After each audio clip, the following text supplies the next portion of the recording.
Hello everybody, this is Mike the Wildling, basically jumping in now with our first Let's Play for the channel, going medieval early access. Um, just a quick little teeny tiny forward, I have not actually played much of the game full stop, only a teeny tiny little bit to see what the core mechanics were like, maybe a couple of days worth, in-game days, not real life days. I've watched a couple of YouTube Let's Plays because I wanted to get a general feel for what people were like whenever they were kind of like doing their dialogue, their commentary, if you will, alongside the actual gameplay.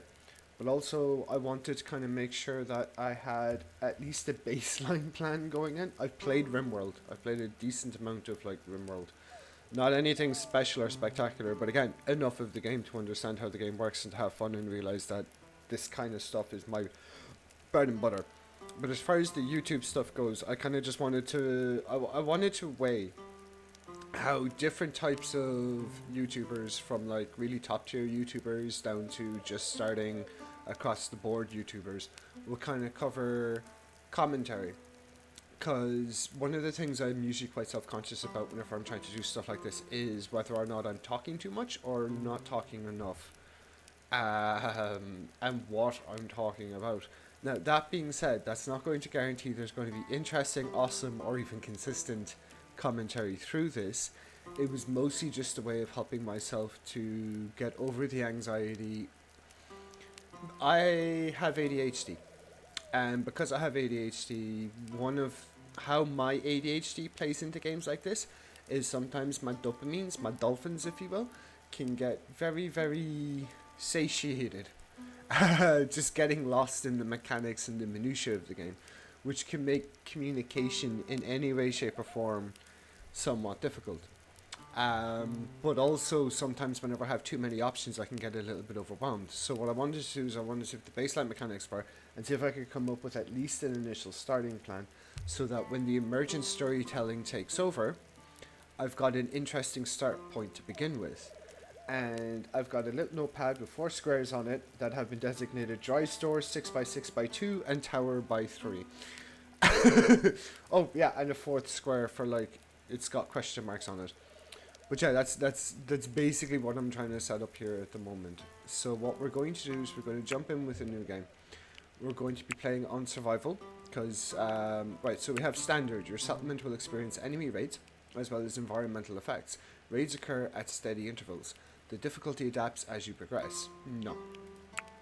Peaceful. There are no enemy attacks. Choose this game mode if you prefer to focus on constructing your settlement and taking care of your settlers. No. Survival. Enemy raids happen frequently in this mode, and their difficulty increases over time. Yes, please. Now, the difficulty we're going to go for is we're going to go for hard. Recommended for players who want a tough survival challenge. Because the types of games I like are the ones where I'm probably going to die within a couple of seasons, because then it makes me think and strategize about the resource management that I'm doing. I mean, the first run through, yeah, sure, it's going to be short, it's going to be bittersweet, everyone's going to suffer, but then the next run and the run after that, I'm going to pick up quicker. I'm going to be more on the ball, because this is how I like to play games, and this is how I get better at anything like art, gaming, writing, DMing. It's always like meeting that challenge head on, and then the next time always something improves. So we're going to go to next, a new life. So each settler has a story about the past they left behind, but now it's had a group, has a common goal to build a new home together. So this is recommended for first time players. It's good for anyone, but I don't want to be starting off with the potential of a settlement and all this garbage lying around. What we're going to do is we're going to do the lone wolf start. The settler starts alone with meager resources in the harshest of conditions. So we do not start with much at all in any way, shape, or form. However, we do get a dog, which I love. And we only get the one settler. So, yeah, basically we're starting from nothing, and we're going to try and survive and build a legacy. The specific type of character specific type of character I'm going to be going for here is I'm going to try and craft a wilderness expert, or at least someone who's got good odds of surviving by themselves without anyone else around. And then as more people get incorporated in, they kind of become the wilderness savvy expert that's there kind of dealio.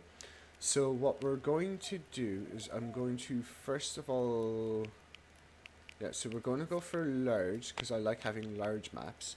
I'm going to change the seed to this because this looks pretty, but this is actually something we can randomize. I think this relates to the overworld, so I'm going to pick one that has interesting sites, locations, and want to offer for interesting additional base options. Now, I want to be starting on a hillside. So, yeah, we're going to click that every time. Now, I have to be careful with this. Every time you click random, it's going to reset the map type that you're dealing with. So I'm just looking for something that looks like it would be interesting. Okay.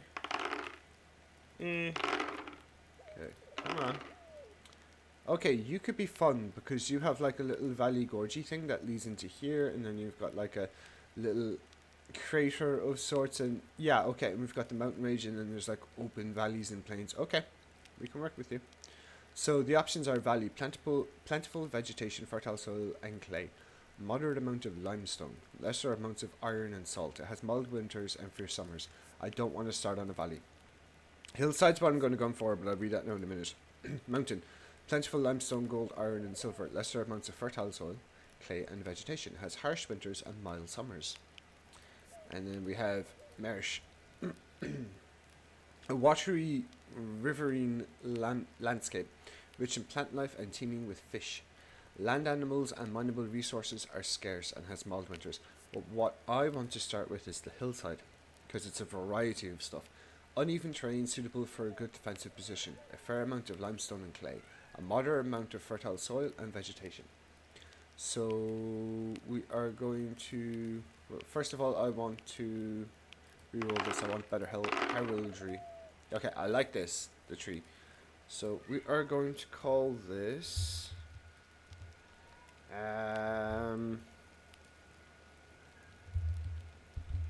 oak. Oh, I know. I'm gonna call this Wild Willow Hills. Wild Willow. I like Willow. Willow is actually my favorite tree.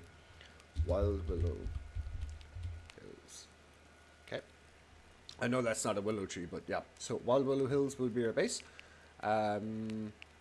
Map type is hillside. Map size is large. We go to next. So here we go. We are going to create a character. So what I'm going to do is I'll probably do like either an edit cut or some sort of fast forward thingy. And we will go into advanced customization and make the character that we are requiring. So I shall be back in 1 second. Okay. So if all goes well, I have successfully edited this in some way. So whether we did a fast forward or we did a cut. Oh, wait, 1 second. Okay. So either I have edited, so I have probably edited this correctly, hopefully. And we now have Ankhyra Hellstirk. So female, head type, head one, skin color, hair, all this kind of stuff. So she's rustic, botany and culinary, hunter, marksman, animal handling. She's the bard of Cumdivok. Had the voice of an angel and the memory of a druid. Her spellbinding tales and sweet lullabies earned Ankhyra the honorary title of bard. Now, we have decided that we're going to have a heavy, like she's very passionate about animal handling, botany and marksmanship, because basically she's a hunter starting off. That's kind of the core reason she's around and doing what she does, and also why she's out surviving in the wilds by herself. But she's also got yeah, she's very passionate about those, and she's got a passion for carpentry, culinary skills, medicine and melee. Meaning that in effect she's do I want to do melee? Actually, no, I'm just going to change this very quickly. So I'm going to take that out, and I'm going to take tailoring and give her a passion in tailoring instead.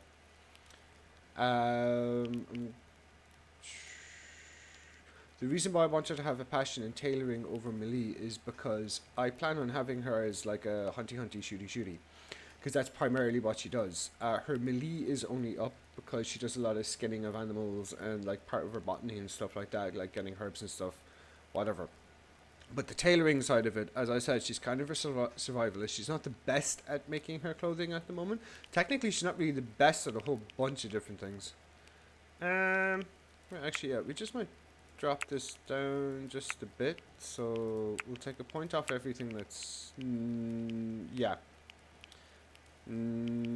What we'll do is we'll bump up you to 7, and we'll bump up construction to 7, and then we'll take tailoring up to 8. So yeah, so basically what we're dealing with here is we're creating a survivalist, someone that's capable of kind of going out into the world by themselves. And I'm just going to take mining and smithing back down again, because I would feel more comfortable if construction was up.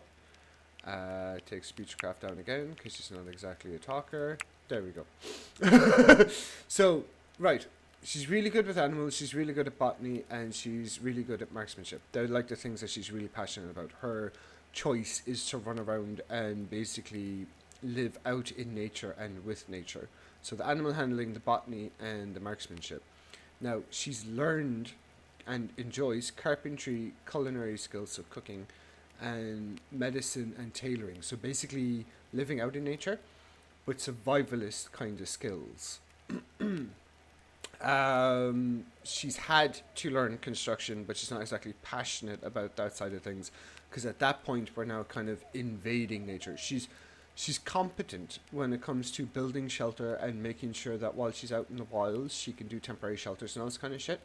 But as far as like more advanced construction, she would be kind of reliant on others, and all that kind of nonsense. So she could do the basics, but nothing like absolutely fucking amazing. And that's the thing. She's out here basically to live off her own skill set, off her own volition, off her own drive, and to live with nature and all this kind of... We'll see why she's out here. Okay, so she's also an Oak Brethren zealot, which is perfect for her. So the settler requires considerable religious activity to stay happy. They require an Oak Brethren shrine or temple for their religious observances. So with that done, so we've... Oh yeah, and she's also an erudite.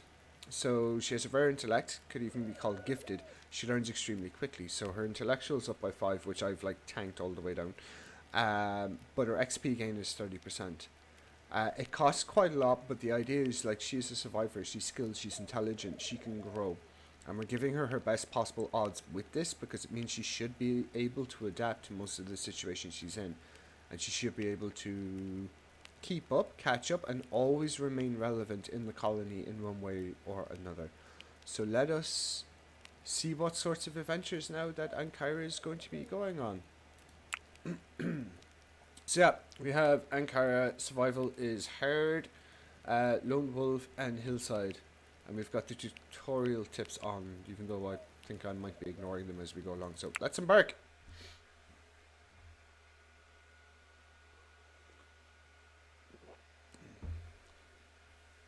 Yeah, I'm looking forward to this, because as I said, this is like this type of game is my bread and butter. And as I said, what we're going to... I've got a plan here for a basic layout with which to build out from. And it's kind of inspired by some of the stuff that I've seen on the YouTubes, because I want to make sure that there's a decent start. Like I said, sometimes I can get overwhelmed with options. But I want Ankhyra's first go out here to be a good go. So I've got a rough idea for a basic layout for our initial starting point. We shall see what we're presented with, because that will probably alter the flow and design. Anywho, lone wolf. Through a blizzard, the last hunting party of the year returns. One member is missing, presumed dead. Far from what passes for civilization, Ankhyra is on her own. She grits her teeth and resolves to build a home in the wilderness, to shelter from the biting cold. The only sound is the distant call of wolves. She stands strong, legs planted wide. I have fought before. I bear the scars. She's been tougher than she ever thought possible in these plague years. Ankhyra makes a vow, witnessed only by God and the whispering trees. Nobody will ever rip me from my stronghold. I shall build it and defend it. Then she roars, by the devil, let them try. Into a landscape of rolling hills and ancient crumbling forts the lone wanderer trekked. Each ascent rewarded Ankhyra with a view that stretched for many leagues. No enemy approach would go unseen, she thought. She built a camp that would, in time, become the settlement of Wild Willow Hills. Okay, I like that. Interesting beginning. Let's go. So first thing I'm going to do is pause. Okay, so welcome. Welcome to Going Medieval. Please bear in mind this game is under heavy development. This means that the game will have some bugs, unfinished systems. Oh, and unfinished systems. You can consult the almanac for help and tutorials. Use bars to move the camera around. Mouse wheels used to zoom in and out. Tilt. See, it'd be better if we could interact so we can test these, because not everybody... I know it's not the most complex stuff in the world, but sometimes, you know, it's easier to learn by doing than to just read it and then try and remember it. Tilt and rotate, holding down the mouse button and moving the mouse around. Numpad 5 will reset the camera to its initial position. Alternate controls. Use arrow keys to move the camera around. Hold down right click to pan the camera. Use plus and minus to zoom in and out, and use the number 7, number 9 to rotate, and number 8 and number 2 to tilt. So basically we could run the whole thing off the number keypad thing. World layers. You can shuffle between the layers and building floors. Use the up or down layer buttons on the top left corner, or use full stop and comma. Use Ctrl mouse wheel to quickly go through the layers. Use Ctrl left click on any object or the ground to jump to that given layer. This is useful for customizing multi-story buildings. Game speed controls. You can speed up time, click on the speed keys, or use 1, 2, and 3. Pressing space will pause the game. You can give orders, place buildings, and draft while the game is paused. This is especially useful if things get hectic. And that's everything for the tutorial. Cool. So we've got everything paused at this current moment in time. So we have Ankhyra, and we have our little doggo, Balto.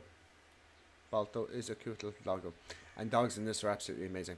Oh, they're so good. So, if we take a quick walk around the area that we're in at the moment. Okay, so we do have a river. Ooh, and the river has waterfalls. That's kind of cool. Okay, I like that. Now, we are on a nice hilly part that just keeps going down and down and down. Now, up here we have the rest of the hills. We are currently located here. There is some iron, limestone, salt, rocky soil, more rocky soil. Now, okay, so we have a couple of decisions that we need to make. First of all, right, so we're going to go through the jobs list, tutorial jobs. Jobs panels where you can prioritize each settler's tasks. By default, settlers will prioritize their jobs from left to right. So anything on the left side they'll do first, anything on the right side they'll do last. By default, settlers will prioritize their job. Use left mouse button and right mouse button. You can change job priority so that a given settler will choose one job before another. So like 1, 2, 3, 4, 5, that kind of stuff. Jobs set to the same priority level will be prioritized left to right. If the job box is empty, that means that a settler will never do that job. Settlers will always do the highest priority job they can find. If a specific job is not on anyone's priority list, that job will never get done. The frame color of a box indicates that the settler's skill level. Tip: if a settler has a very low skill rating for a specific job, it is better to turn that job off completely for that settler. Otherwise, there's a chance they'll do the job and fail. I don't mind failure. They still might need, like, if they have 0 at it, or they just don't want to do it, sure. If there's someone better, fine. But sometimes letting them fail and succeed is the best way for them to not fail anymore. This is important when it comes to things like harvesting. Example, a settler with a low botanical skill level could end up ruining the harvest, yielding no resources, so it's best to let them focus on what they do best. Yeah, okay. So, starting off, I think the first thing I want to do is harvest, I want to set to 2. Cut plants, I want to set to 2. And cooking, I kind of want to set to 1. No, we need to set that to 2. And the reason for this is because food is quite possibly the most important resource we have access to at the moment. I mean, like wood and stuff like that for building, sure. Clay, again, for buildings. everything for building is great, but food, making sure we can stay on top of the food side of things. Actually, on that note, so hunting, set that to 2. Growing, leave at 3 for the moment, because we're not growing anything, so we don't need to worry about that. Cooking, craft, smithing, carpentry, tailoring. So I think cooking also, yeah, it says there what it includes: producing meals and beverages, preserving food, produce items that. So yeah, using the butchering, so that's going to be handy because there's going to be a lot of dead animals we can make use of. Schedule.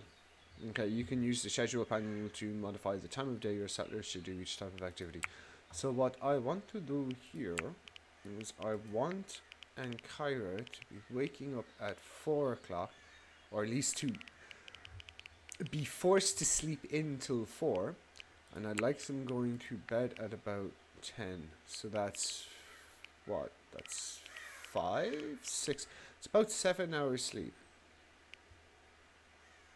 I'll just put anything. Basically, alright, so RimWorld, this is the thing I've done in RimWorld as well. It's one of the things I like doing.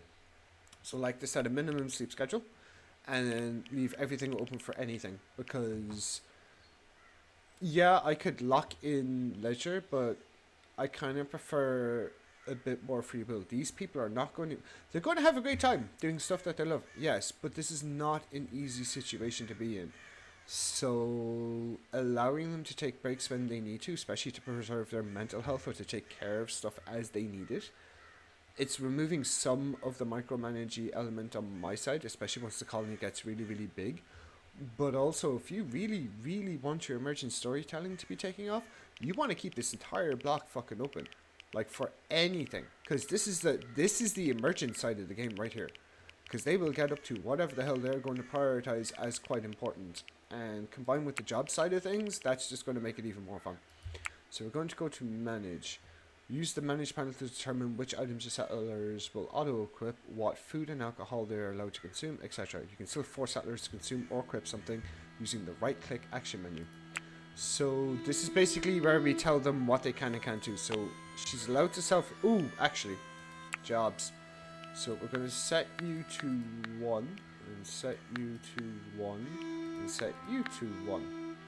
So patient, basically, if she gets wounded, she's going to immediately prioritize healing herself. That's what convalesce is as well, because she'll rest rather than running out and doing shit that she doesn't need to do. If I need to change that for emergency situations, I can. But also, especially because her medicine is 10, she can tend and she can self-tend. So if she's injured, she will take care of herself. Note that the quality of tending is only 25% of that of another settler tending them. But I'm going to put it on because we're the only one here and it's part of our survivalness. So weaponry, I want her only using ranged weapons. Shields, she's not going to use because she's using ranged weapons, unless we find some way to use a ranged weapon with shields, which I doubt we can do. Headgear, all headgear, so she'll prioritize whatever the hell she wants to wear at any given moment in time. Apparel, so all apparel, she'll wear whatever clothing she can find. Armor, any armor she can get her hands on. Food, I would like her to only eat meals if possible. And stimulants we don't need to worry about because there are currently no stimulants in the vicinity. So that's her basically set up to equip herself as she needs to. Again, the emergent side of this. She will grab whatever the best fucking shit she can get her hands on at any given moment in time. So here we have the overview. This is going to be something we're probably going to want to pop back and forward with a lot. So the resources is all the resources that are all around the place. So like we've got food, materials. We can pretty much manage the game through this in certain ways. So like if I want to use the wood, I can just click allow. Sorry, toggle allow or forbid. And then we've got urgent haul over here. So it means that piles and items needing to haul urgently. Okay. So I may have spoke that incorrectly or used funny words. So we're going to put this at 2. What this means, so urgent haul. Move only these resources and items that are marked as urgent. So we've got like haul over here, which is where they'll just haul whatever the fuck they want. Urgent haul is going to be an important one to keep track of, because sometimes I'm going to need something like now, now, now. And that's what this is. From here we can manage any of the items on the ground. We tick it, they'll urgently haul it. We have a group, which tells us what group it is, what the item is. I can jump to the resource. It tells me how much is there. Hit points, its base value, so how much we can trade it for, its weight. It would be nice if there was a distance marker telling me how far away the thing is, so I could like prioritize hauling stuff that's closer over stuff that's further away. We have seeds, which there's nothing. There's fodder, which there's nothing. Waste, so a whole bunch of bones and shit like that. Again, there's a value associated with everything. Books, which is nothing. Medicine, no medicines. And carcasses, this one's going to be quite important too, because this is where we're going to be getting a lot of our food. We're just going to hope things die. It's also where we're going to get leather for making clothes and stuff like that. But initially, we're not going to be hunting anything. We're just going to prey on whatever happens to be lying around. It's just quicker and easier. So items, we have like melee, range, shield, armor, apparel. Ooh, there's a, oh yeah, the cap. And then there's structures and trophies. So yeah, like I was saying, this is basically our overview of everything. And we have domestics, so this is our dog Balto. He is a dog, male. Apparently there's, like if I click on this. Oh! So if you click on anything that has a book, we get an almanac. See, I don't know everything. I just know enough to know how the first 3 days play out in-game.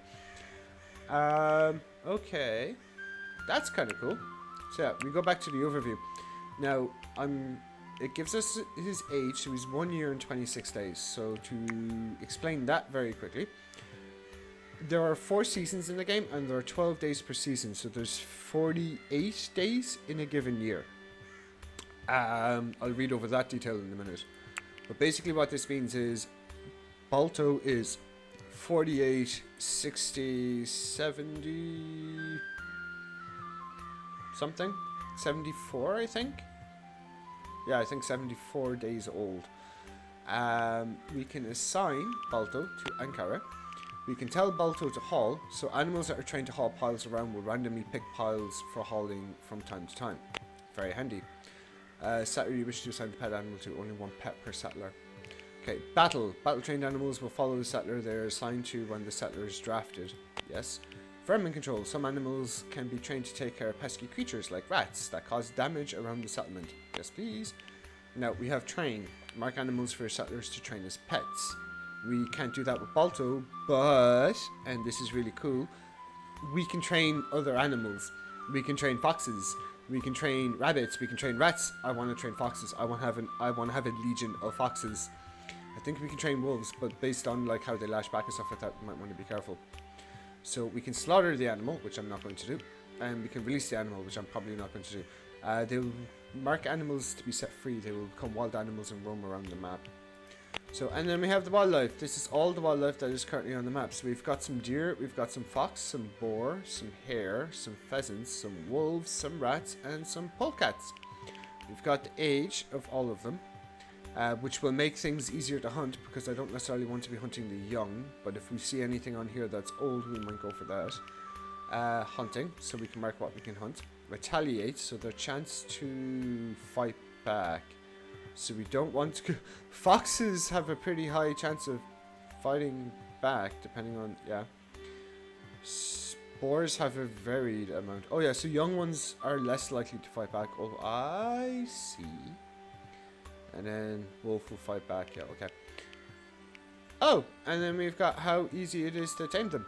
The chance that a taming attempt will be successful. The settler attempting to tame this animal will also multiply this chance.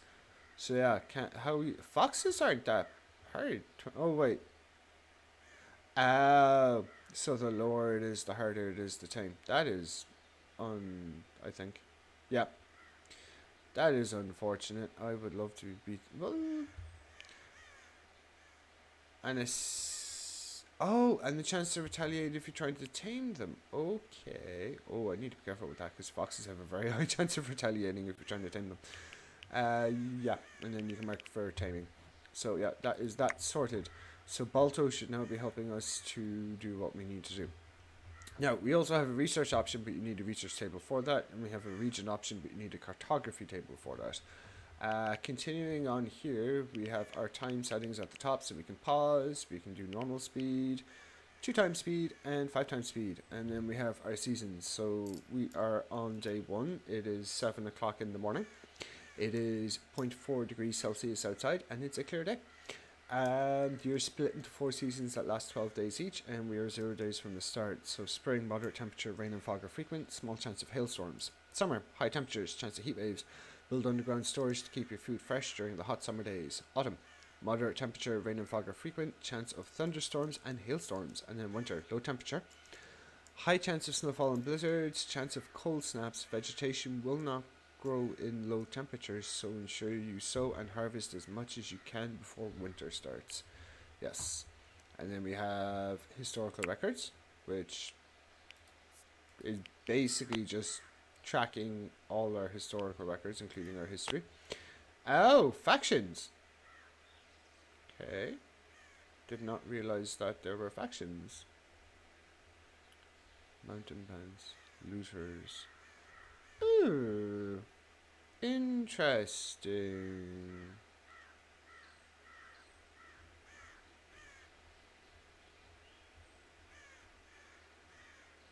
Huh. Okay. Then we have report bugs or send feedback, which we'll probably be ignoring for the most part. There's screenshot mode is cool. Okay. So, toggle UI. Use WASD to move the camera around. Mouse wheel to zoom in and out. Middle mouse to move around. Oh, this is cool. Okay, so let's see if we can get a nice little shot here. Oh, that's pretty. Okay, so I'm just going to toggle UI. Wait, how do I take the screenshot? Ah, okay. So we're just going to take this screenshot.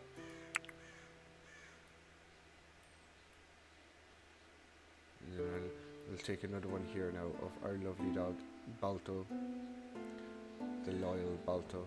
So we're just going to take this one here then. Cool. Okay. So, close.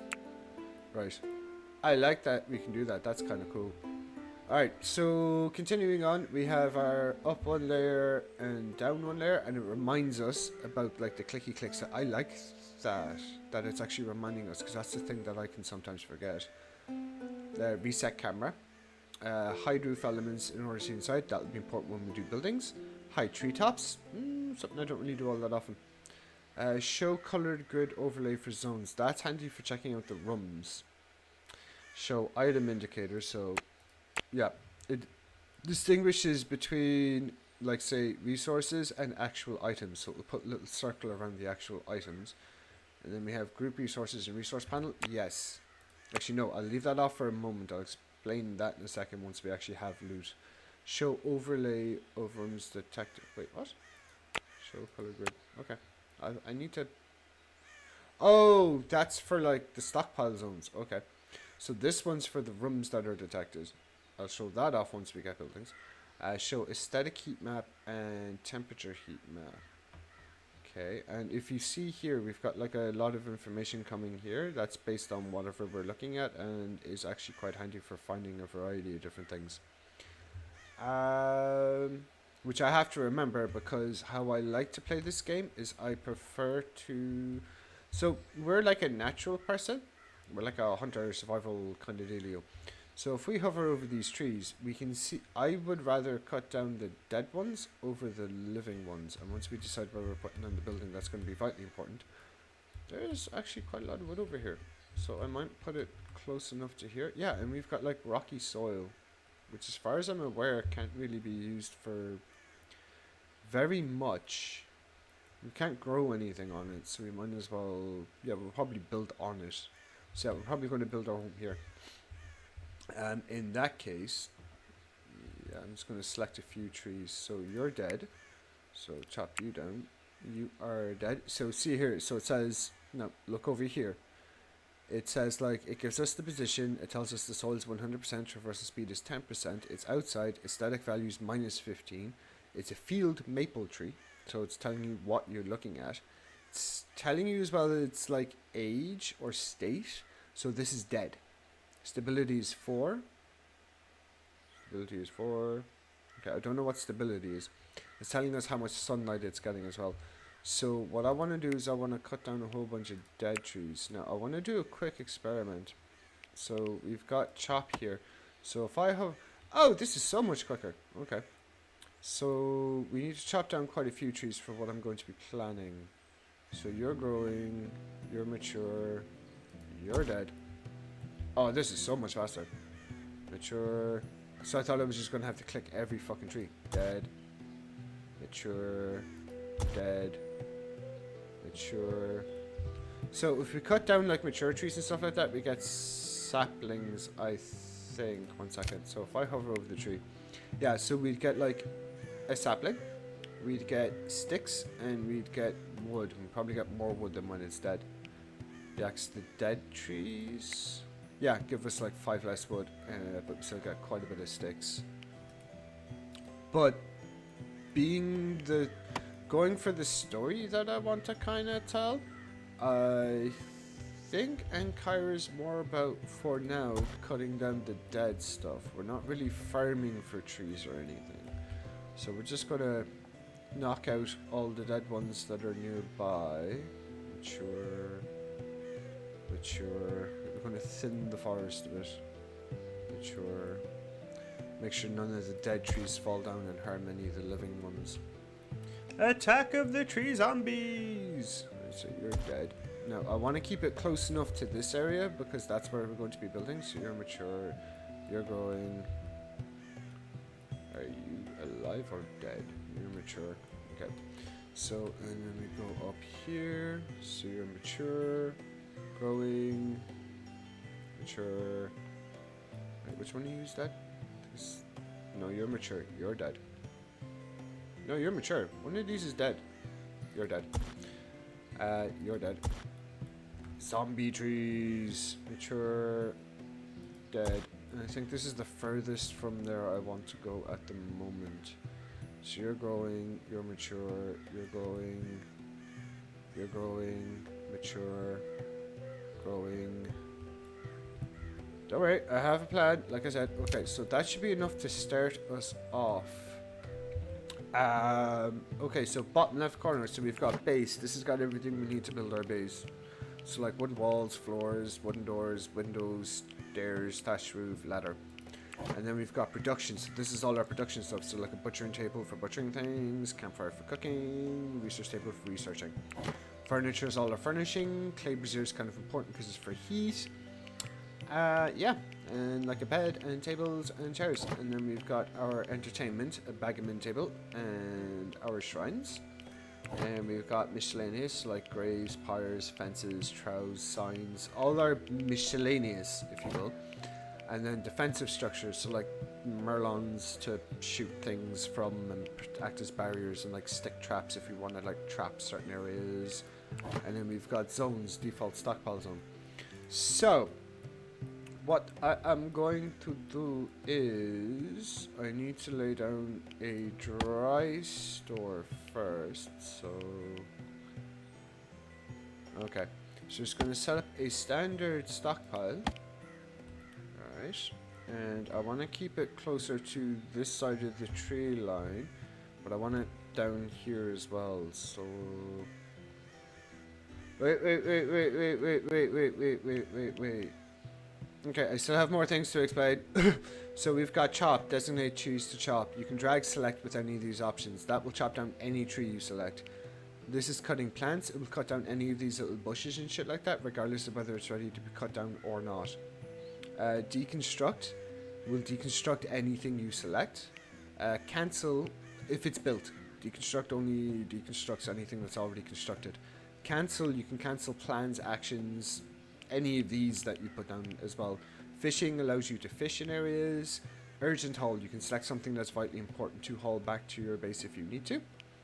Harvest, now this one is the important one out of all of these. Harvest will basically, if you drag select harvest over something, and I'll show it very quickly, it will automatically harvest anything that is ready to harvest. I don't think it does anything with trees because you still have to be selective, but look here. So you see all these bushes and stuff, only some of them are ready to be harvested. So you're not cutting down the ones that aren't ready, which is why it's handy. This is going to be vital for survival because it's going to mean that you're going to be making the most of the resources you have. And we have mining for mining, obviously. Hunting, selecting animals and stuff like that to hunt. And then our allows, so a way of, on the map, allowing something to be, well, brought back to base and accessible. So, what we are wanting to do for our dry store is, and I'm not quite sure how, I think, how do I want to do this? Well, I want to follow this tree line. This tree here. 1 second, what are you? Come on. So, yeah, you'll be with us for a little bit, and when you die, we'll have a nice little, yeah. I'm weird how I do things, okay? Just bear with me. Now, this tree is going to be chopped down too, so I think we'll start off in this corner and we'll move you to about here. Okay, so we're just going to go boop.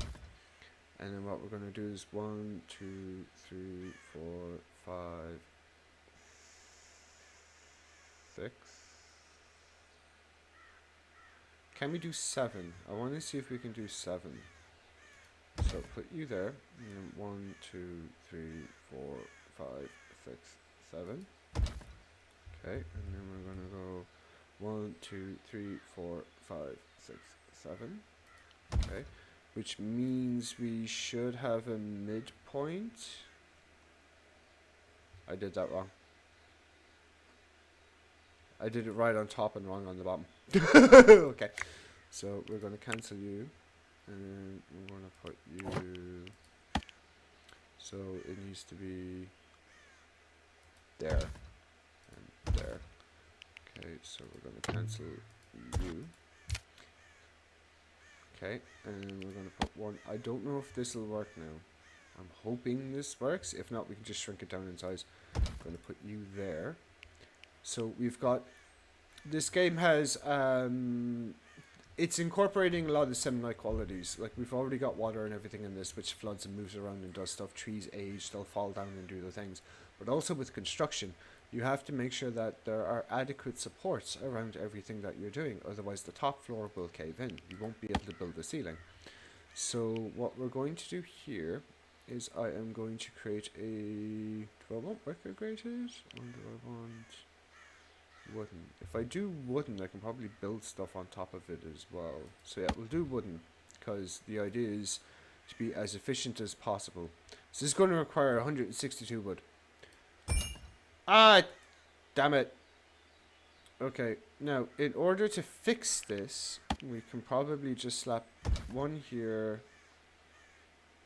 1 second.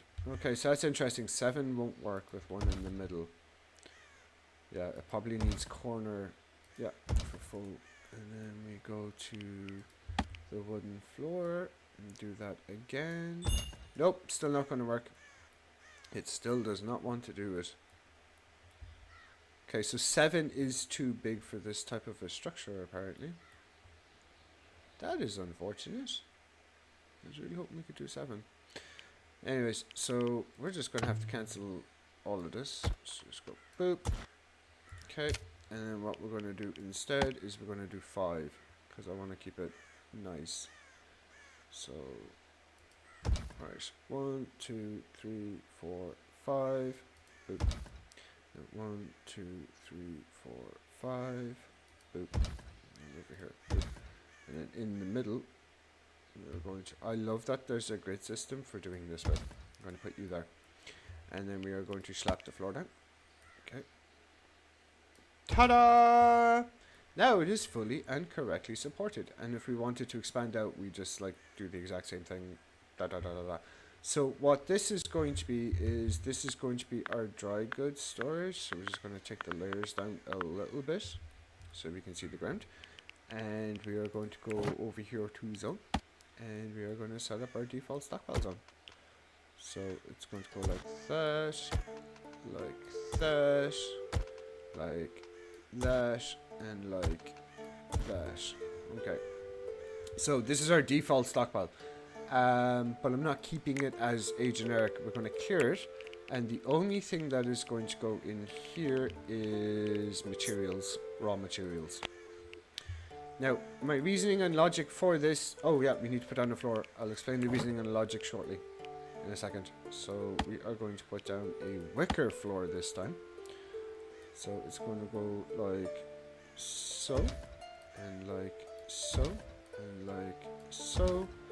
And then we are going to, yeah, we're going to have it come out like that, come out like that, come out like that, and come out like one little bit there.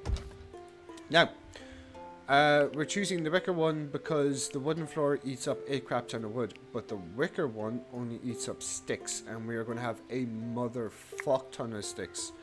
3 days. I have played this game for 3 in-game days, not real-life days. And one thing I learned is you just accumulate so many sticks. So the wicker floors are a good start in order to burn them off. They're also handy for fuel. Now, I'm putting down the floor. So we're doing an outside storage because if we look at the wood here, right, everything in this game basically decomposes or breaks down or whatever. So like, this wood just sitting out here doing its own thing, chilling like a little motherfucker, not really interacting with anyone. In 3 years, 3 in-game years, so 3 years and 22 days, so in 3.5 years, because there's 48 days in a year, this will decompose. It will just completely fucking vanish. It's not affected by temperature, it's not affected by whether it's raining or not, and it's not affected by... Oh, it is affected by water. Oh, it is. Okay, so it is affected by these. It's just right now, neither one of these is happening. So we need to protect it from the weather. So we need to protect it from rain, snow, thunderstorms, and hailstones. Hence why we built the wooden floor above, so that the weather effect can't get into it. And it's affected by water, so we've made sure it's not submerged. And it's also affected by whether it's on the ground and shit can get to it. Which is why we put down the wicker floor, because the wicker floor will keep it off the ground. And yeah, the same is true for sticks. So if we can find a bundle of sticks, dirt doesn't decompose, clay doesn't decompose. I can't find a bundle of sticks. Here we go, bundle of sticks. So with the sticks, again, it's affected by weather, it's affected by water, whether it's in water or not affected by temperature, and it is affected by the ground. This will decay in almost 2 years. Now, if we can get all our dry goods in underneath this little lovely shelter here, it should mean that indefinitely we can just keep storing dry resources, and there's more than enough like area in there to store quite a bit of resource. So that is the start. The next... do I want to let her build this now? Yeah, sure.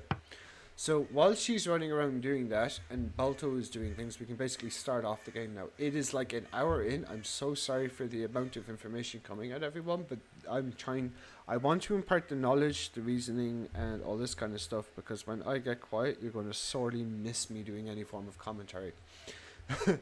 So what we're going to do next is we are going to follow the size of this, and we are going to build ourselves a... Okay, so we're going to put down... we're going to keep to the scale of this, so I'm just going to move one path over. Build you, and once again, 1, 2, 3, 4, 5, because I like things being uniform. 1, 2, 3, 4, 5. Okay, and I know we're like out in the woods and stuff like that, but oh right, I should unforbid this. Yep, that's the thing I should have done. Anywho, actually I should probably unforbid quite a bit. What we are going to do is going to go into overview. We're going to go to items, so we just make sure that we've got everything. So melee is toggle allow forbid. So we're going to go to resource. We're going to go to food. Currently forbidden. Okay, I'm confused for a second. We're going to go to material for a moment. Oh, okay. So yeah, if it's sticked, it is forbidden.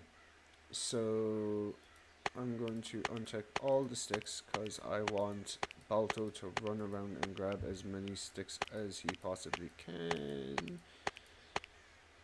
Bring them back to base because we're going to be making use of all of them. There is a lot of sticks on the map. Give me a second.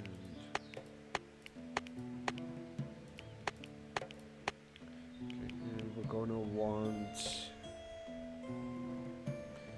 the clay. Oh, there is so much clay. There's a lot of clay. Balto can run around doing all this.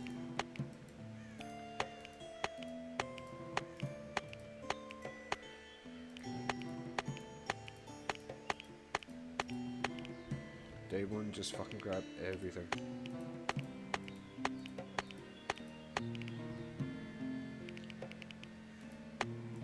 Because you see, we can also sell clay as well, so having some on hand might be somewhat useful. And then there's just some dirt piles, which we can also sell if we... You know what? Fuck it. Just everything. Go nuts, Balto. Balto. Drag everything you... Run your little hairs out. Okay. We can always, like, reselect it again as well. I'm not sure... Oh, yeah, so we can mark or clear all. So if we click this again, he'll just stop grabbing whatever we're looking for. There are no seeds on the map. There is no fodder at this moment in time. Waste we're going to ignore. Books, carcasses we're also going to ignore because we have no way of processing it yet. So I want to click on that because we have to make sure that these are also moved. She's already equipped the ranged weapon. Shield, armor, a parallel. Oh wait. Unforbid that. Structures and trophies. Oh, right. So Balto should now be running around grabbing whatever the hell needs to be grabbed. We can unpause and continue on with what we were doing. So what we're going to do here, so we've got our 4 corners down. We're going to build another default stockpile, except this time it's going to stay within the bounds of the wall. And this particular one, we are going to turn raw materials off. And yeah. Okay. So this is going to end up being another structure for us. So we are going to 1 and 2. 1 and... Come on. 2. I want to make sure I didn't accidentally build something that... Oh, I did, didn't I? Okay, so I'm going to cancel that. Cancel. Fine. You. Cancel. Thank you. And we are going to build... So, walls along this side. Walls along this side, and then 1 and 2, 1 and 2. And I'm going to build a door on either side of this, because this is effectively going to be our starter indoor storage as well as starter house. So I'm going to build a stair to our starter house as so. So we're going to rotate you around. I'm going to put you about there. And okay, we are going to put a wooden floor on you, like so. And for day 1 construction, I think that's going to be okay. We can add to it. We can continue our building strategy plan in a bit, but first I'm going to want to give her some furnishings. So okay, so we can give her a hay sleeping spot. Which requires next to nothing, or we can give her a wicker bed. Value 6.0, cover effectiveness. What is cover? Oh, okay, it gives us cover. Cover effectiveness indicates what percentage of incoming projectiles will be stopped. Oh wow, this game simulates a lot. So yeah, we're going to build a wicker bed for her. And we're going to slap it in here by the door. And Yeah, I think that's good. That's a decent start for us. Just let them do their thing. Yeah, it's a pretty basic kind of start as well, but it's also going to get done what we want to get done. Now, what I'm planning is, so we've got our dry store, and I wanted to make sure the dry store was all set up and good to go. We've got our not quite so dry store, so our, I don't want to say ambient. Oh yeah, okay, so this is technically going to be our ambient store for now. It's our general stores and our dry stores.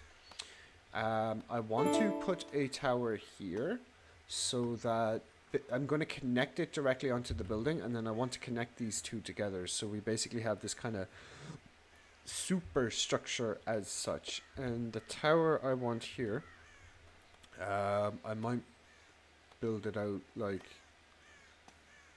that. I'm gesturing with my mouse here, but I want it in this general area because the idea is if we build the tower, if we build this 2 high and we build the tower 3 high, we've got a nice surveillance of the area around us. And as we can see at the moment, it will give us quite the advantage if anyone decides to fuck around and find out in our general area. So that's where we're at the moment. Food reserve stockpile low. Oh, so this is what I wanted to show you. So we're going to pause this for a second because we're also coming up on the hour mark. Well, we should be coming up on the hour mark. I don't want these videos to be going on like. I want to record these in hour batches, but I'll probably be sitting down for 2 or 3 hours to play. So I want to naturally break it down into hour batches because it's easier to edit if I decide to do edits and stuff like that. Because I'm using DaVinci Resolve, which is free. But whenever you do more than 2 hours, one, it's harder for me. Like, I lose the ability to talk because I get distracted by what I'm doing. But also, how to explain this? DaVinci Resolve loads and works more efficiently when it's smaller bursts of videos.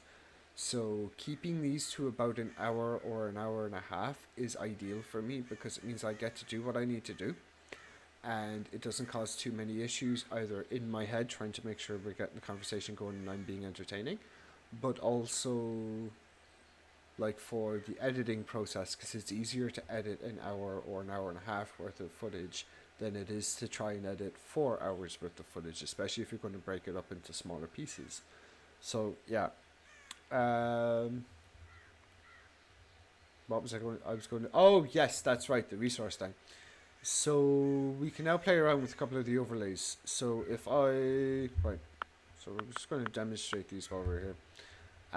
If I click on hide roof elements, it should hide the roof elements, but we haven't actually built any roofs at the moment. We have like floors in place of them, so that's not going to do anything. Hiding the treetops removes the tops from the trees. I think it keeps, no, does it keep the trees selectable? No, this is something I found out that I find actually a little bit frustrating because I can see the trunk, so I should be able to select the tree, but I can't. I can only ever select the tree if I can see the whole fucking tree. This also applies to, so if we go down a few levels, like so, I still can't select the tree, even though I can technically see the tree. This bugs me. But anyways, so yeah, we're going to go back up for demonstration purposes.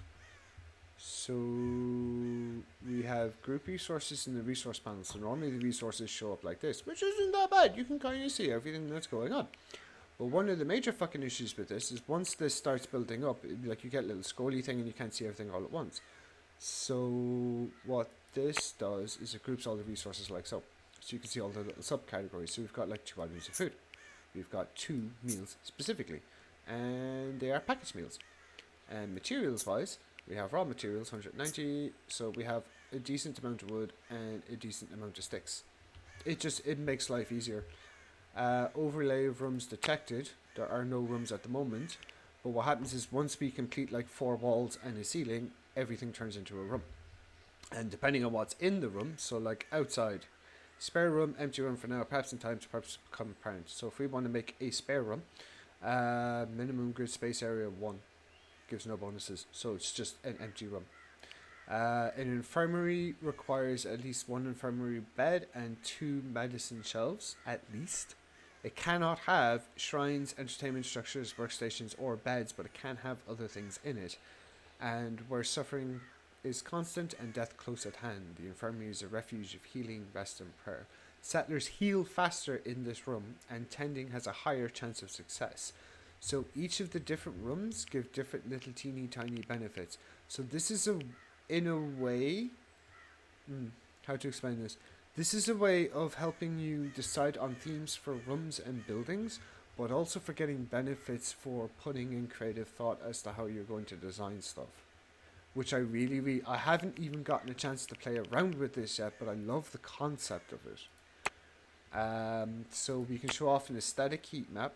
So what this is anything towards purple is good. Purple being like the most desirable place in wherever to be.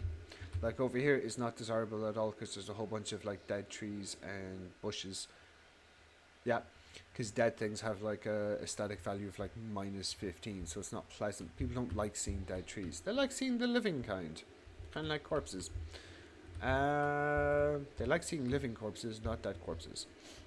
So this is kind of handy for deciding where you're going to put actual permanent housing and like building up and whatnot, because going this direction towards near black is like the worst. People don't want to be there. If it's white, it's like pretty much neutral, and if it's purple, people love it.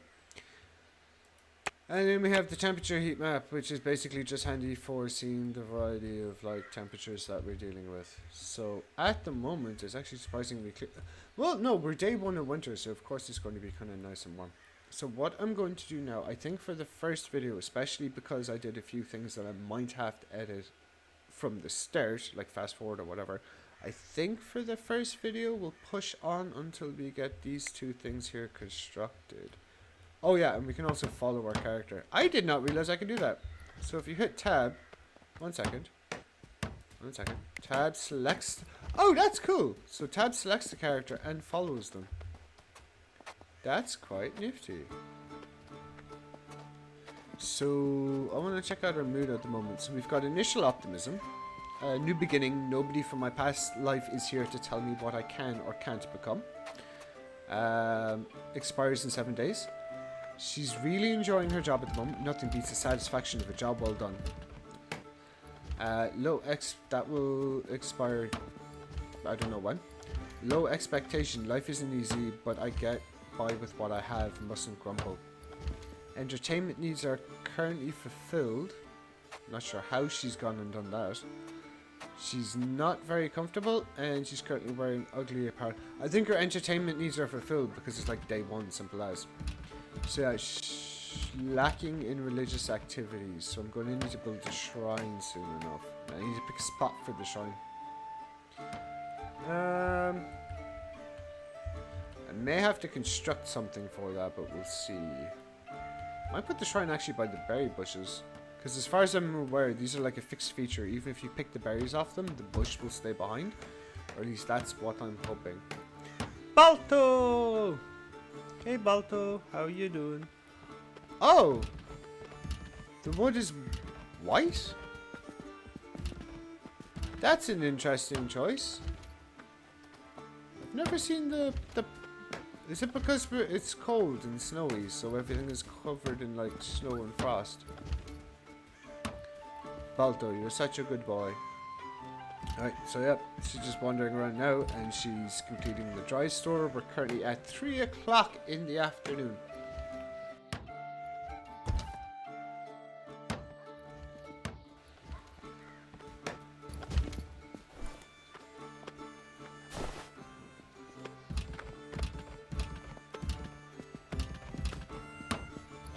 Look at her having a whale of a time.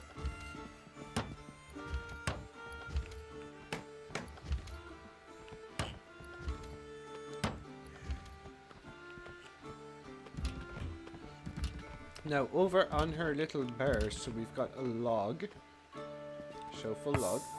Winter 1, Ankhyra arrived at Wild Willow Hills. Okay. We also have select next, so that allows us to select next. Oh look, she's nomming. She's chowing down. We can jump to her if she's anywhere on the map and we've got her selected but we're not looking at her. We can go to the layer she's on and we can also close the actual window. Over here we have her biography, so we've got her back. Oh cool, it actually generated a background for her. 1 second. They said in the name of where she's from, Cum de Vac. That's going to cause issues if I'm saying that too fast and not thinking about it. So they said in Cum de Vac that Ankhyra was born with a bow in her hand. In the warmer months, Ankhyra would hunt wolves, her tongue lolling and eyes bright as she loped through the forest, lithe, invisible and poised to strike. So basically she's as much of a hound as what her dog is. After the apocalypse, Ankhyra learned to survive on the foraged hedgerow fare, supplemented with the occasional stolen egg or trapped hare. Ankhyra could make a meal from a dandelion, primroses, or stewed acorns. Her eyes were painful hollows, always hungry. Ooh. So she's always hungry. She's the bard of Cum de Vac. Ankhyra had the voice of an angel and the memory of a druid. Her spellbinding tales and sweet lullabies earned Ankhyra the honorary title of bard. She is 26. She weighs 100 kg. She's 176 centimeters in height. She's an Oak Brethren zealot, and like I said before, she's an erudite, so she's quite intelligent, which is probably why she's so good at what she does. I'm going to turn the heat map off. Oh, that's why everything was white, because I had the fucking heat map on. Anyway, so she's not carrying anything at the moment, but she can carry about 60 kg. This is all like our stats for a variety of different things. So she's actually quite precise. Jesus Christ, 83%. Precision fall off with distance. Ooh, she good. She does 2 equipped weapon damage is 12. Okay, it breaks everything down. Armor, temperature range that she's comfortable with is -4 to 23 degrees. She's equipped with a short bow, a cap, winter clothes, and she's currently carrying another meal on her. So then we have all her skills, and it shows how things work and breaks it down quite nicely here as well. Then we have attributes. So if we just want to know even more about the mechanics, about how exactly she fucking works, this is it, which is interesting. There's like, I think this actually kinda goes into a bit more detail from the looks of it than what Rimworld does in certain areas. Okay, so alcohol requirement. The amount of alcohol the settler requires. If this need is not met, the settler will be unhappy. So yeah, we're now looking at our stats. So food, sleep, all these little percentages. So everything here has like a bar, like a marker, a milestone, a line in the sand, if you will. Entertainment, comfort. She's large. I think that's because of her height or her weight. Motor functions minus, probably weight. -5, -5 to movement speed. She does a bit more damage in melee and unarmed. I don't know, maybe she's got big hands. She's also young. Oh, she's an adult. True, I have had a few setbacks, but I've learned how to handle myself, and that's what counts. I'm in the prime of my life after all. So XP cap multipliers -20%. Hit points. Okay, so she's not able to learn as quick, but she's got better hit point recovery and better motor function. Interesting. When I tried this, the version of her that I played for the 3 days was young. I must have forgot to do that. Ooh, log. She ate a nice meal. She's happy about this. So yeah, this is our mood. We're doing okay so far. Our health. So we have our hit points. How much blood we have in us. Our conscious state of mind. Our stomach. How well my settler's stomach is. Oh! Indicates how well the settler's stomach is. Drinking alcohol and eating raw food, especially meat, can cause stomach upsets. If this number reaches 0, the settler will vomit. Carcasses and rotten piles can make the stomach turn. Ha! So there's actually a mechanic for how, I don't know, healthy our tum-tum is. And then we have a pain threshold, amount of pain there. Yeah, okay, so this is actually going into a bit more detail than what RimWorld naturally would. Settlers' requirement for social interaction. Having your settler interact with others will fulfill their need for social... Ah! Okay, this is... Like I said, I only played like 3 days and watched a limited amount of YouTube videos so I could have a rough idea for what I'm doing, but... Oh, this is all very interesting.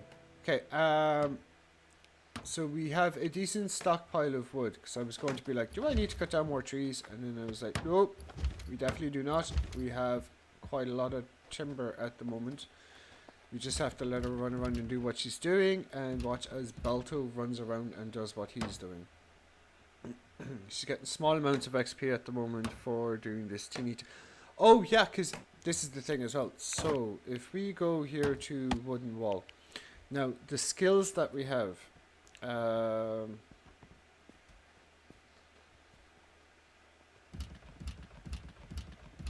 I'm wrong about this. I was going to say it shows how much XP we get per thing that we build, but it doesn't. It's just showing us... Well, this cover effectiveness, thermal insulation, the dimensions of the size of it, its value as an actual object. So wait, can we sell this? Or is that the XP value? 1 second. So if we look at the floor, 0. Look at floor. Oh! So I think that's actually an XP value. I think. So building a normal wooden floor would give us no XP. Building this would give us 1. I'm not sure. But yeah, it's like got hit points, it's got the resource cost, it's got what's required to build it, cover effectiveness. So, okay. Oh, so we can shoot through that, can we? I think we can shoot through this. That's interesting. Okay, so she should be getting 1 XP for all these. Nope, 33. It doesn't say 33. Okay, I have no idea what dictates what she's going to be getting experience from, and I'm not entirely sure what the value is. If anybody would like to fill me in on that in order to help me learn, because this is as much learning experience for me as it is for everyone else, fire away. I'd be happy to read the comments and see what's going on.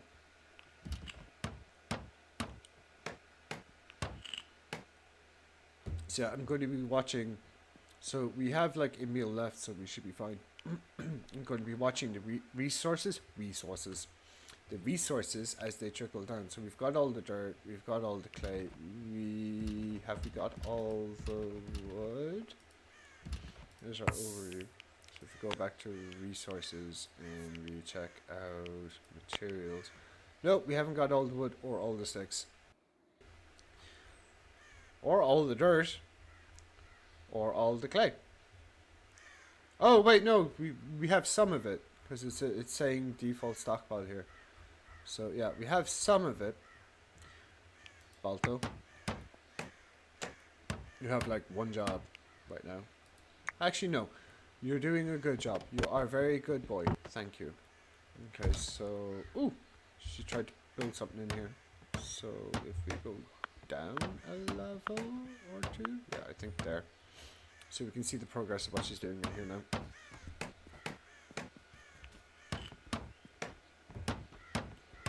Okay, so we hit the tab button, and that makes us follow her. I love that that's a thing.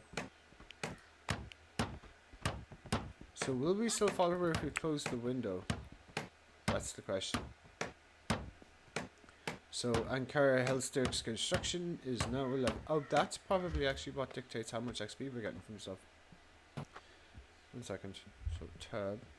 If we go to our skills, attributes, skills. So right now she's doing carpentry.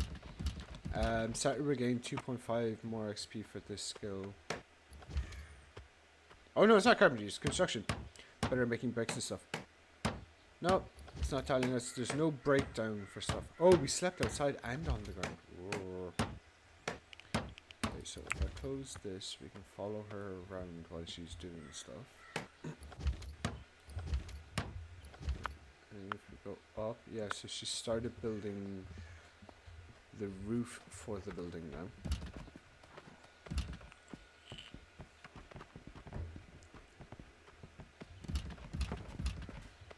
Okay.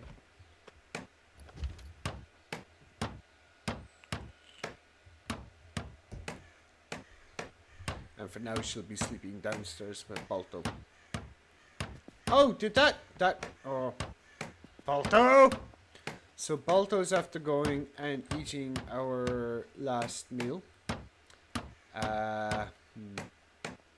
So what we're going to want to do then is I'm going to pause this very quickly. And we are going to go over here to this particular structure. And I am going to, so we need a campfire.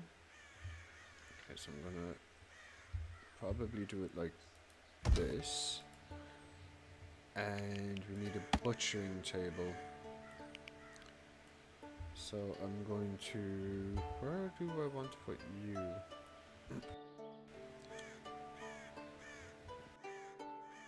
Okay. So what I'm going to do is I'm going to put this here, like so.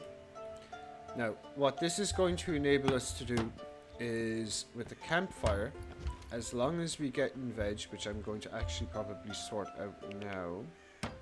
So I need to harvest as many of these mushrooms as I can safely harvest. Okay, so she'll harvest that. Balto will hopefully bring it in. We can set up a meal thing so that we can begin producing our own meals so we don't run out of food, because food is kind of the highest priority at the moment.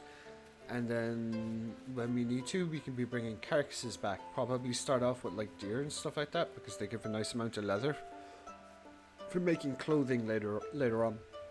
And also they give a decent whack of meat, so we only need to process it like once and then move on. We're also going to need to build a cellar. I'm thinking I'll probably build a cellar underneath the dry store, because this is going to end up becoming like an actual house at some point, so that means there's going to be a decent amount of heating, but there will be no heating underneath this building or above it, because this is going to be anything to do with outside stuff.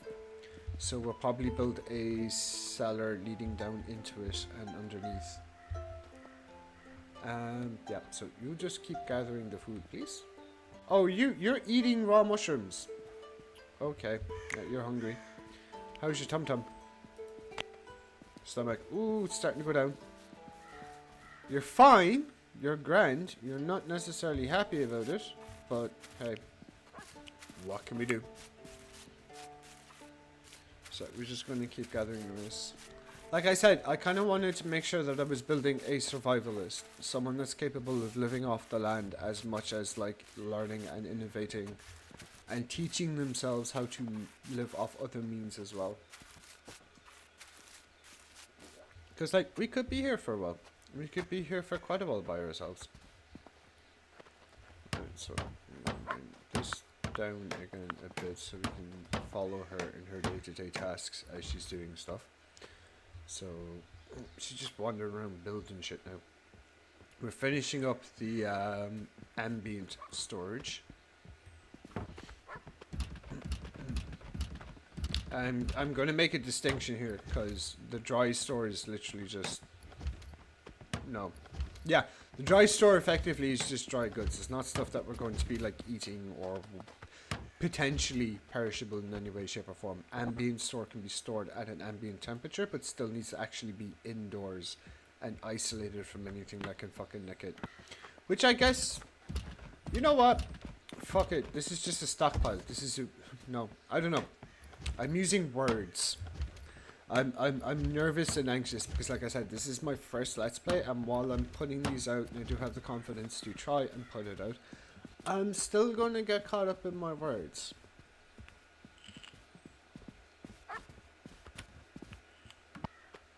So while we're indoors, 1 second.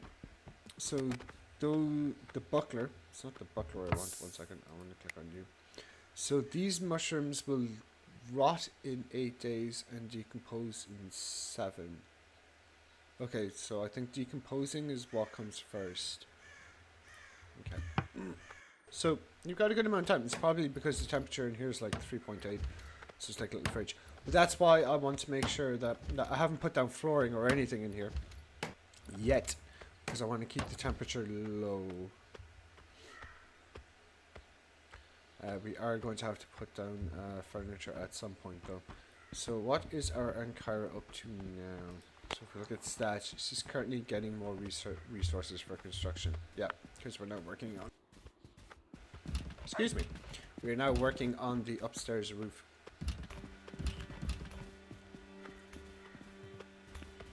Which is good. Because it means we should have this structure pretty much completed. Before the hour-and-a-half mark. Which I am happy with. We've got a door there and a door there. Everything is happy out. All is going well. And if we want, we can like bridge these two together, which is actually kind of the plan. I kind of want to bridge the two of these together because I want another structure up on top of here. I'm not sure what I'm going to put. I might like just, as I said, it's going to be a cold kind of structure. Because it's open, I'm hoping that if I do decide to put like some form of heating up there, it won't bleed through to everything down below. It won't matter, but I don't want it bleeding into the store. That campfire is going to have to be moved inside. But that's a later thing. I need to reposition the stores down here. But again, that's another later thing. Right now, we're just getting ourselves set up. Because it's day 2, and I want to make sure that we've got... Okay. So, now that that is done, I think the last thing we're going to do here, before we end up signing off, is we are going to put in a standard wicker floor. Now, we could go with this one. The wicker graded floor, but the problem with that is I think it's still... We'll try it. I'm pretty sure it doesn't count as on the ground because it's wicker. Hopefully it doesn't count as on the ground. 1 second. We'll see. This is about experimentation, so we're just going to let her do her thing now.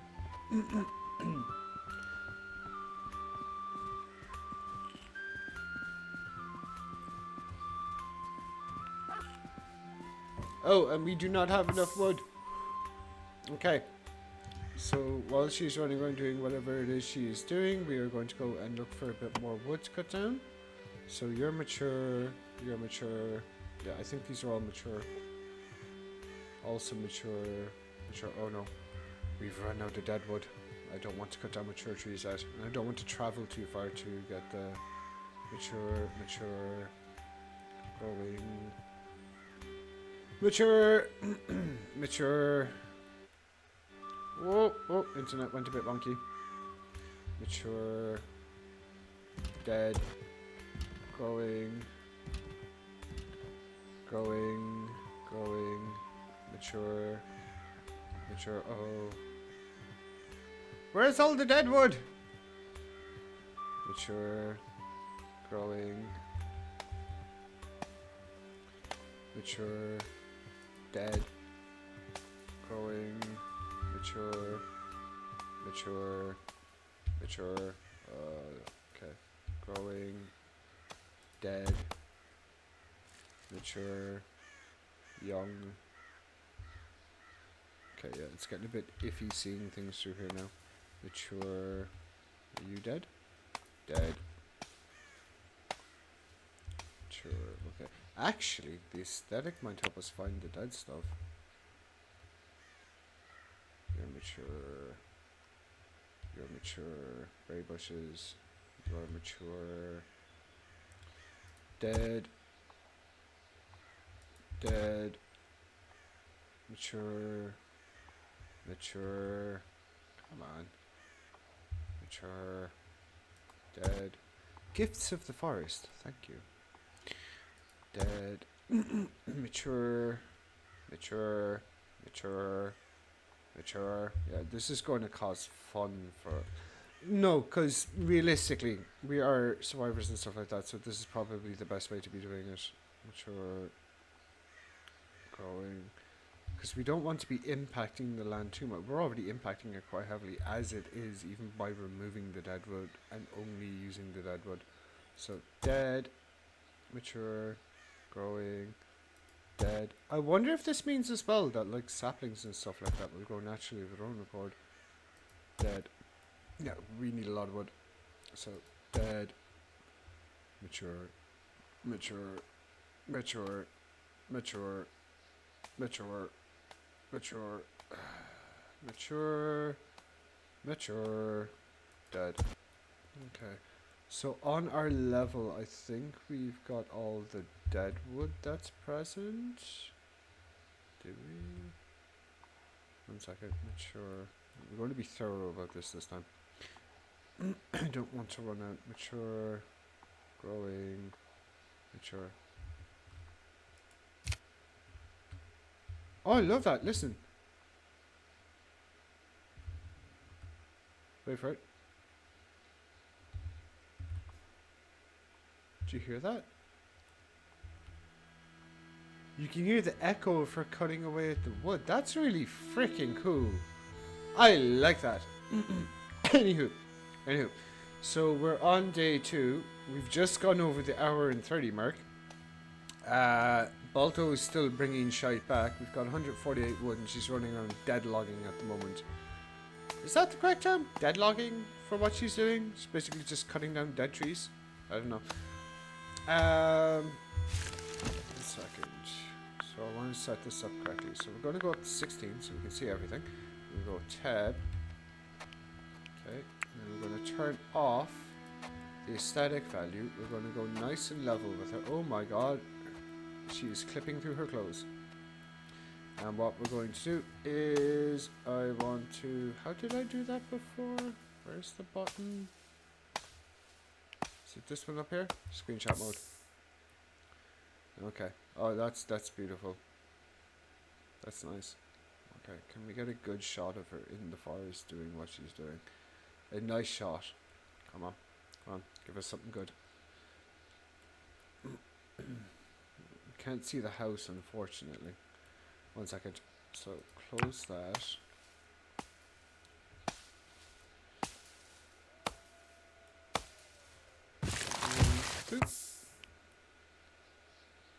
There we go. See if we can get Balto in the shot as well. Where's Balto? Balto's off over there. So, an absolutely amazing, pristine, totally fantastic screenshot. So we'll just take that shot there. And here we go. Action shot. So, take a screenshot. Cool. Just for my own personal records, but also if I decide that I want to be like, I don't know, doing a thumbnail and I decide randomly this is the kind of thumbnail I want to do. Anywho, we're going to pause. We're going to leave it at that. This is the first episode. I hope everybody enjoyed. My name is Mike, aka the Wildling, and I'm looking forward to a lot more in the adventures of Ankhyra as she basically starts her survival adventures in Wild Willow Hills. So keep safe, everybody, and I'll catch you later. Bye.